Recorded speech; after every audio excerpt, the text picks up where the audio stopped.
과거 부적절한 발언으로 논란에 휩싸인 김성회 대통령 비서실 종교다문화 비서관이 SNS에 해명글을 올렸습니다. 이주 노동자들이 제도를 악용해서 친인척을 편법으로 입국시키고 조선 여성 절반이 성노리개였다는 주장을 뒷받침하기 위해 구체적인 통계를 댔는데요.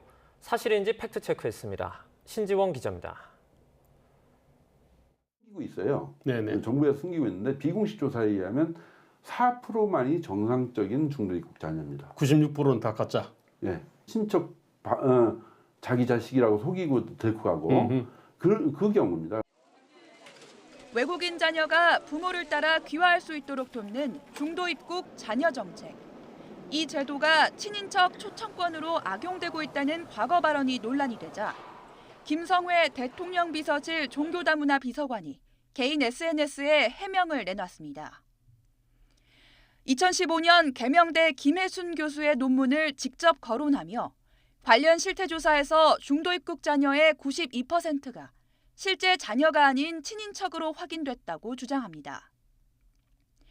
YTN 취재진이 해당 논문을 살펴봤습니다. 중도 입국이라는 표현이나 관련 통계 수치는 언급조차 없습니다.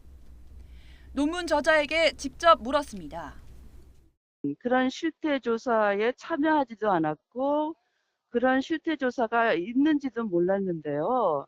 그리고 저는 중도 입국 자녀에 대한 논문을 쓰는 사람이 아니라 이민정책 전반에 대해서 쓰기 때문에 오히려 그분한테 제 논문을 인용했다고 그러시니까 그 논문이 뭔지를 확인해 주시면 고맙겠습니다.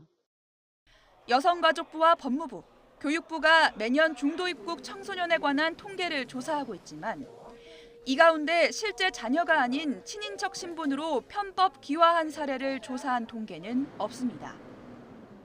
제가 지금까지 이주민 인권 활동을 하면서 그런 통계는 들어본 바도 없고 자칫 저 말들이 중도 입국 청소년과 또 그 국제결혼 가정에 대한 그 편견을 심어줄 수 있는 혹시 염려되는 그런 발언이라고 생각합니다. 따라서 중도 입국 자녀의 92%가 실제 자녀가 아닌 친인척이라는 김 비서관의 주장은 전혀 사실이 아닙니다. 이 밖에 김 비서관은 조선시대 절반의 여성이 성노리개였다는 과거 발언에 대해서도 구체적인 수치를 들어 해명했습니다. 하지만 역사학자들은 조선시대 정확한 인구 통계는 있을 수 없다며 황당하다는 반응입니다. 조사 목적 자체가 장정을 뽑고 세금을 부과하는 데 있거든요. 노비는 국가에서 관리하는 대상이 아니고 사적인 인간들이거든요. 정확성이 떨어지 몇십 프로다라는 것은 정확할 수는 전혀 없어요. 취재진은 김 비서관이 인용한 통계의 출처를 문의했지만 답변을 들을 수는 없었습니다. YTN 신지원입니다.